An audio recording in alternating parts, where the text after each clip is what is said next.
Welcome everyone. Today I am going to explain about the stack application. So previously we have discussed about the stack. So what is stack? A stack is a collection of elements which can perform all the operations at the one side. So that means whatever the element insertion I will do at the top. Whatever the deletion I will do at the top. So whatever the operations I am going to do on the stack, all the operations will done on the top of the stack only. Now when I comes to the stack implementation, I will do the implementation by using arrays and linked list. Why? Because stack don't have a special data structure.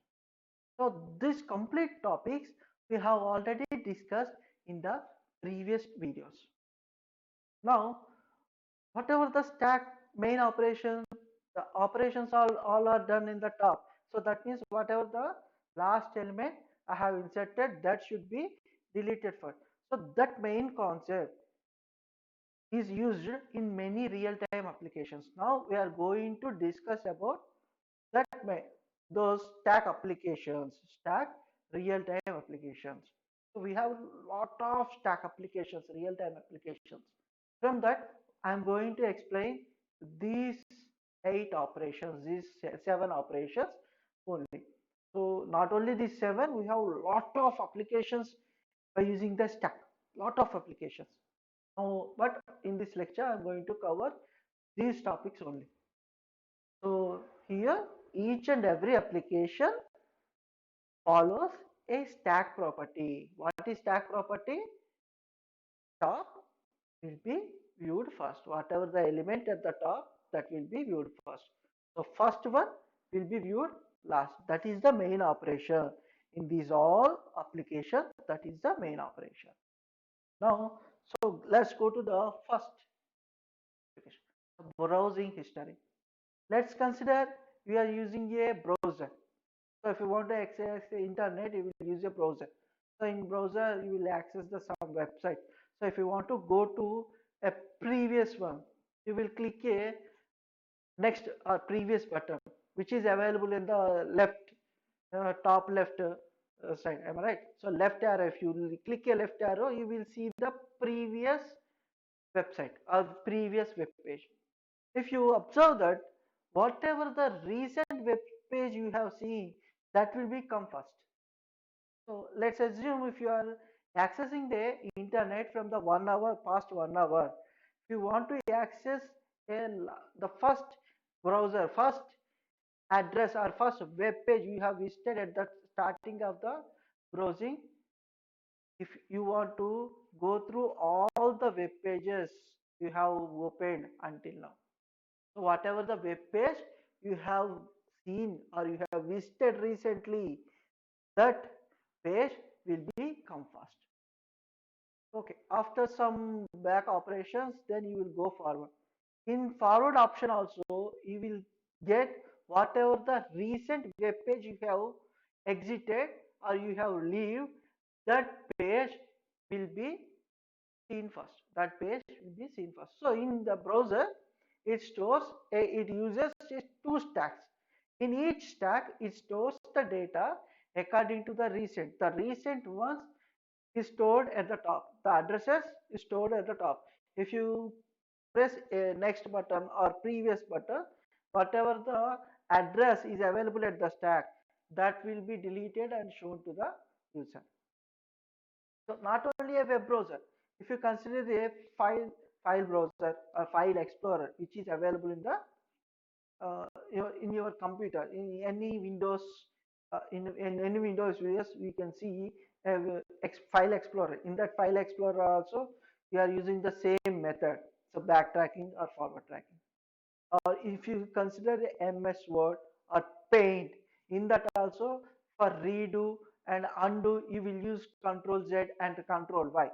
Right, Control Z and Control Y. Those also, whatever the recent changes you have done, those will be affected first. Those will be affected first. So that is also whatever the changes you have done in the Word, those also stored in a stack format only. Whatever the recent change, that will be affected first. So here you are seeing a PPT. This PPT also stores the history according to the stack only, according to stack only. So now you are in the third slide. See, the first I shown you what is the today's topic slide. Next, now what are the applications available or what I am going to explain in today's class.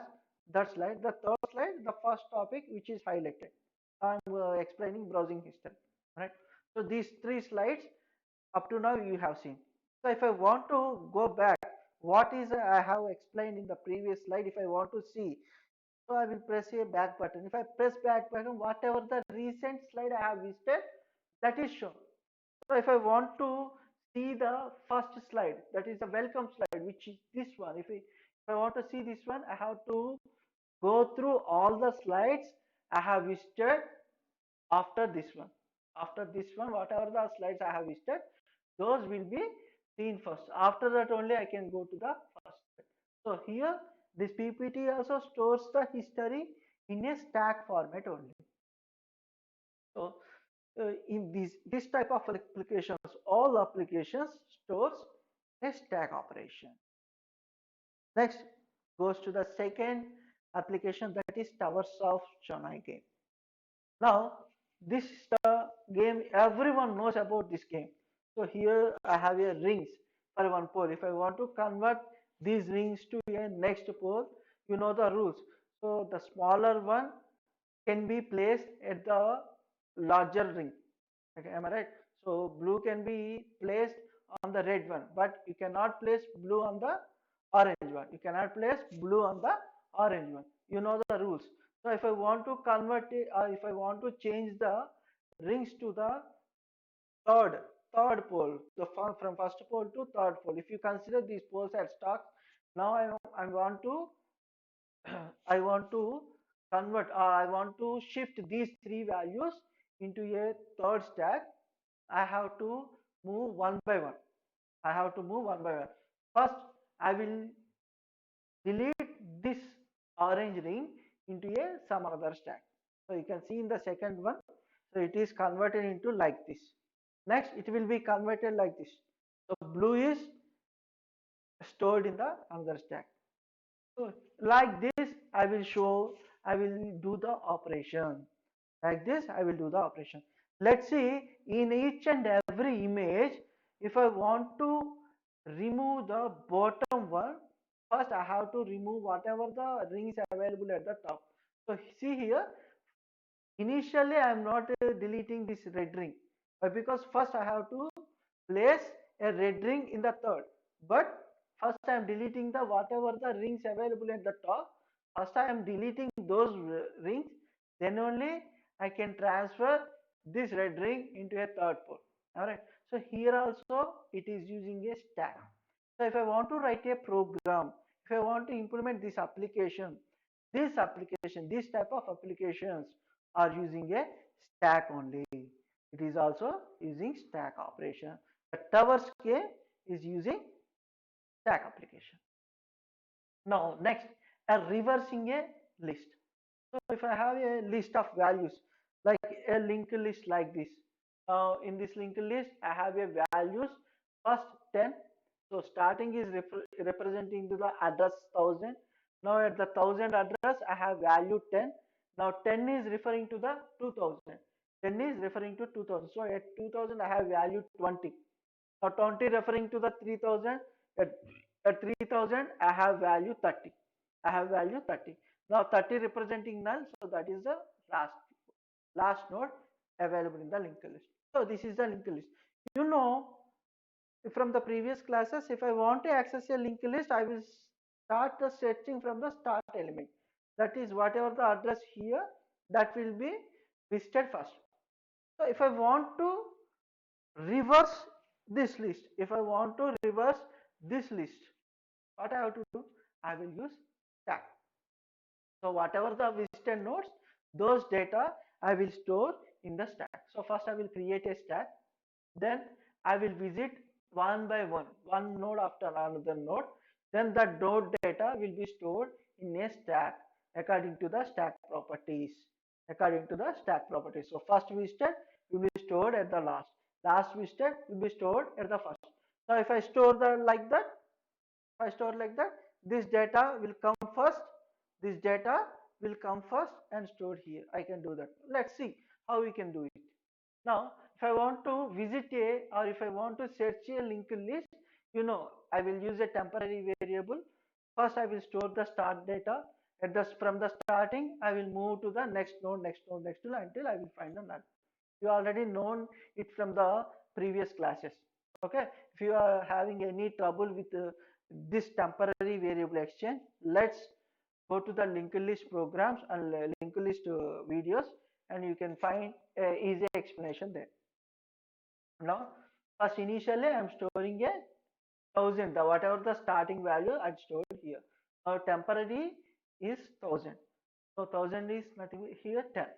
Okay, now this 10 needs to be stored in the stack where I have to insert. So initially top equals to 0.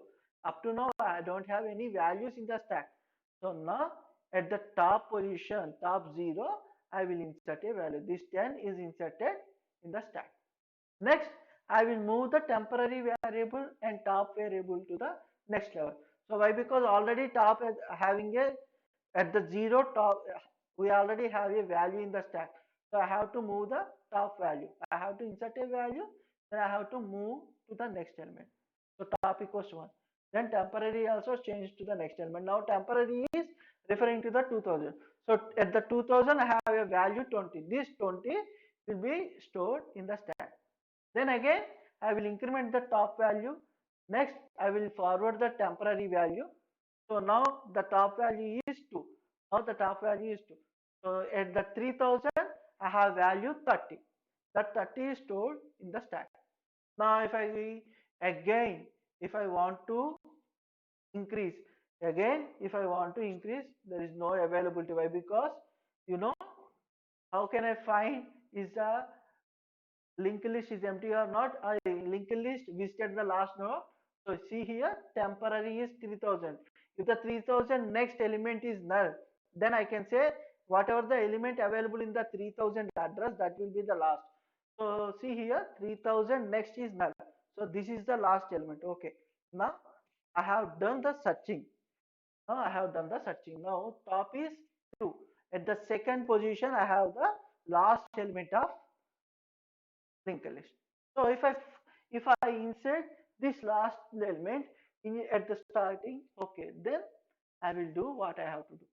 I have done, I have achieved my main purpose, that is list reverse. List reverse. Am I right? So whatever the element available at the last position, I have to store at the first. Now see the stack. The first element is 30. Here 30. So I will do the insertion process. Now again I am doing the searching. So one by one I will change the values. So see here, I can manipulate a list. Why? Because whatever the elements available in the list, those already saved perfectly in securely in stack. So I can do a manipulations in the list. So then if I do the any modifications, there is no problem of losing a data. Why? Because I already saved the data in a stack. So one by one I am going to access a stack values and I will store in the linked list. So first I will start from the 1000. Now at the 1000th data I will store whatever the value available at the top of the stack, that will be stored. So that 30 will be stored here. That 30 will be stored here. Now 30 is stored. Then I will decrement the top value. Why? Because at the top two I don't have any value right now. So I already deleted a value from the top of the stack. So I will decrement the top value. You can find this complete explanation in the stack video. Now I have to move the temporary value. Why? Because I have changed the whatever the value at the 1000. I have to move the next. The next element is at the 2000. Now temporary is 2000. At the 2000 I have 20. Now here temporary 2 have 20. So that 20 will be stored here. That 20 will be stored here. Next, again I am decrementing the top value and moving to the temporary variable to the next, that is 3000. Okay, at the 3000 address, whatever the value available at the top 0, that will be stored. So 10 will be stored at the, now I will decrement the top and Now see here, temporary is done. So that means whatever the nodes in we have in the linked list, those nodes already visited. So okay, whatever the operation I want to do, that operation is done. Is the operation is successfully done or not? Let's see. This is the first linked list. The first element is 10, 20, and last element 30. So after we have done the operation, the first element is 1000. See here, start is referring to the 1000 only. Start is referring to the 1000 only. But at the 1000 position, whatever the element previously we have, that is deleted and replaced with the new data. So 30 is referring to the 20, 20 is referring to the 10. Now I have successfully reversed the list. Successfully reversed the list by using the stack. So not only list, if I want to convert, if I want to reverse a string value, if I want to reverse a string, then also I can use a stack application. Then also I can use stack application. Now let's move to the next application, that is converting a decimal number into a binary. So number conversion you already know from the previous classes. So how we are converting, if I want to convert a decimal number, now it is 20. So if I want to convert a decimal number, I will divide the number each and every time with 2 until I will get the 0. Then I will write whatever the result, whatever the remainders I have got, those will be written from the last to top, last to top. So for that purpose, in a programming, we are using a stack. We are using a stack. So let's see. First, I have to create a stack. I will next I have to do the division. So now 2 is dividing 20. You know 2 times 20. Remainder is 0. That 0 is stored in the stack. That's stored in the stack. So if you see in the real time when we are doing the decimal number conversion into a binary, this 0 should be written at the last of the binary format as a last number of the binary format. So that's why I am storing that 0 at the first position. So here first position will be accessed last in the stack. Am I right? So now I can use stack in that way. Now again I am doing a division. So 20, 2 5 10. Again 0, 0 is stored. 2 2s 4. The remainder is 1. 1 is stored. Next 2 ones 2. The 0 is remainder. 0 is stored. And 2 zeros. Okay, here is 0 is okay. Now I can say I can stop the process. So whatever the remainder it is came, that remainder I have to store. Uh, let's say once again remember, if I want to, sorry, so okay, if I want to write a binary format of this 20, now I will refer from 10100. I will write like this 10100. So let's consider the binary.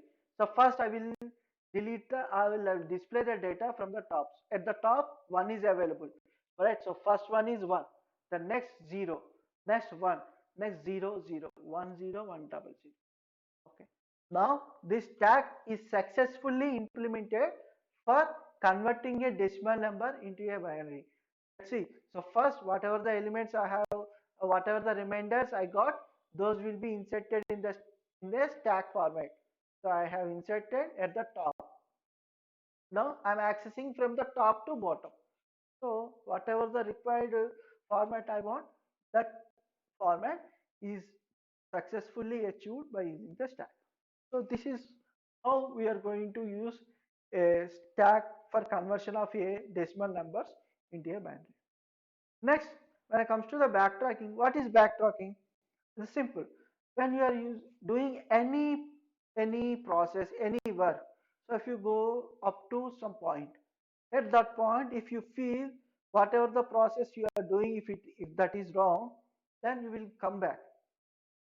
Let's assume you are doing a puzzle. So if you are finding a path, at that some path you will get a dead end. Then what you will do? You will backtrack the route and find the another route. Backtrack the route and find the another route. That is called backtracking. Whatever the operations we have done, let's check those operations and recheck where we have done the or wrong operations, you can check like that. So here also you will use the stack. Whatever the recent operation you have done, let's go to that operation and check there. Is there any alternative available in that operation or not? We will do the backtracking like that. So for that purpose also we are using stack. So let's consider this try. Let's consider this try. So in this try, I have a dictionary. I have a dictionary with some words. So to, t, tet, ten, in, and sorry, in and a. These are the words, the final words. So if I want to find a word, I will start searching from the root element. I will start searching from the root element. Now let's assume I want to find 10. Let's assume I want to find 10. So first what will happen? First it goes to the root element. In root, the first child element. What is first child element? T. So it will visit the T. Next, this first child, what is the first child of T? Here it goes to the O. Here it goes to the O. Now TO2. Is TO is equals to the N? No. Okay. It is checking whether it has any childs. No, it don't have any child. So whatever the operations I'm doing, this operation is completed here, but the operation is not successfully done. So for that purpose I have to backtrack. So if I'm going to the back means, is it going to the root element? No, it is going to the last visited root. What that is T. It will go to the T, and T will check whether any roots available or not. T already visited. Next it goes to the E. Okay, it's the TE. Or is it TE equals to the 10? No. Then it goes to the another. It will check is there any another roots available in the TE or not. Yes. It has A, D, N. So the what is the first one? A. It goes to the A. Now the final one is T. Is TA equals to the 10? No. And it checks whether it has any roots? No. There is no roots. Alright, there is no roots. Then it will go to the backtracking. Again, it goes to the backtrack. So it is going to the E. Alright, it goes to the next one. Why? Because you are using a stack. So whatever the recent node we have visited, that comes first. Not it is going to the T. It is not going to the T. Alright. So here T visits the what is the previous one? E. So at the E, A is completed, then it goes to the D. TED. Is it equals to 10? No. It is not equals to 10. So then again backtracking. It goes to the and is it checking whether is any available roots or not? Yes, it has a one another root n. Okay, it is checking again 10 equals to 10. Okay, I will find the data and I will show you to the user. Okay, I have successfully done my searching in a try by using a backtracking method. So for this backtracking, if I didn't find the required data, then what I am going to do, I will go to the previous node. I will go to the previous node. So where I am storing these previous nodes? I'm storing these previous nodes in a stack. So here also for backtracking purposes, I'm using a stack. I'm using a stack. Now the remaining topics are expression, conversion, and expression evaluation. Before going to these two topics, let's find what is expression. So expression is nothing but a combination of a operators and operand. What is operator and what is operand? See here, operator. In a expression, I have to do some operation. Which operation I am going to do? That will be explained by the operator. So which operation I am going to do? That will be explained by the operator. On which data, on what I have to do that operation, that will be explained by the operands. So let's consider this simple explanation: a plus b into c. Here a and b I have to sorry I have to sum. A and b I have to do sum.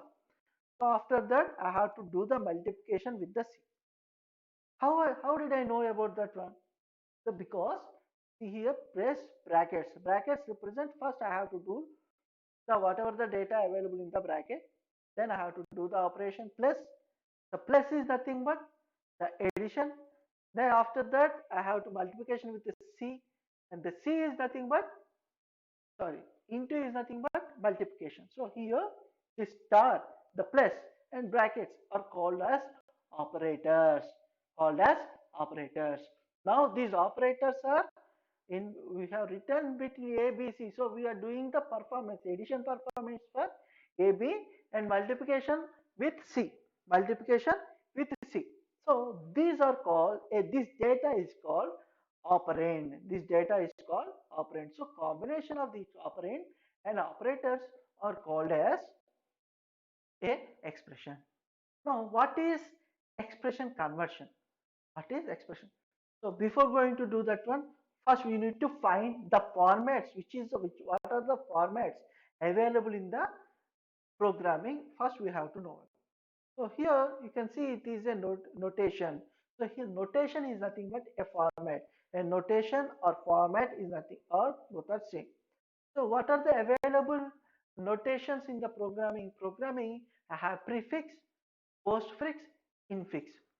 These will explain, or these will decide where the operator should be available at the expression. So here A plus B. So A plus is in between A and B. If I use infix or postfix and infix, that expression will be changed. Why we are changing expression? To understand by the program very easily, to decrease the time complexity, all this you will use prefix, postfix and infix. So these will be a format or expression format for a programming language. So what is conversion? So in this is the expression. If I convert this expression into a prefix or postfix, infix, this can be called as expression conversion. So for this expression conversion also, I will use stack. I will use stack. See, not only converting that expression into a one of the format, I can convert prefix into a postfix or postfix into infix, infix into a any another format. I can done like that also. For that purpose also, I will use stack. I will use stack.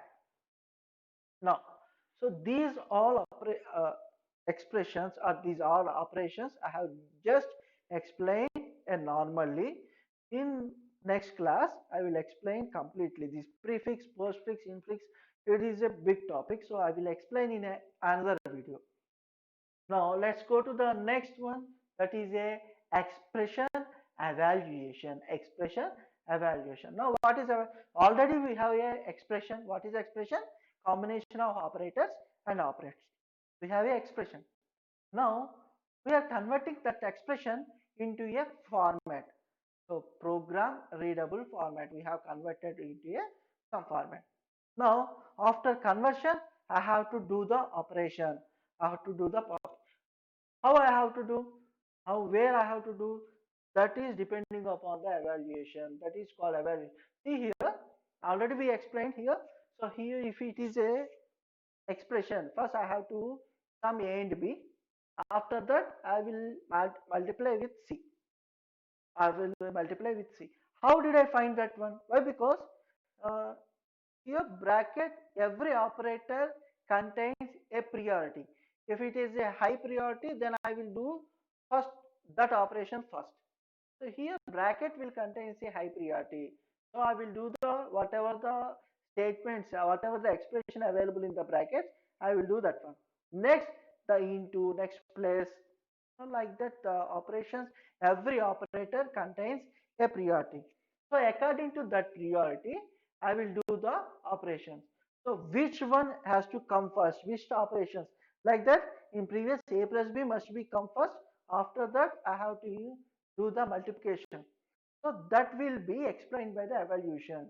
So if I have a expression, that expression, which one has to be done first, which one has to be done last, that decision, that uh, complete process is called evaluation. So converting a expression into a final output is called evaluation.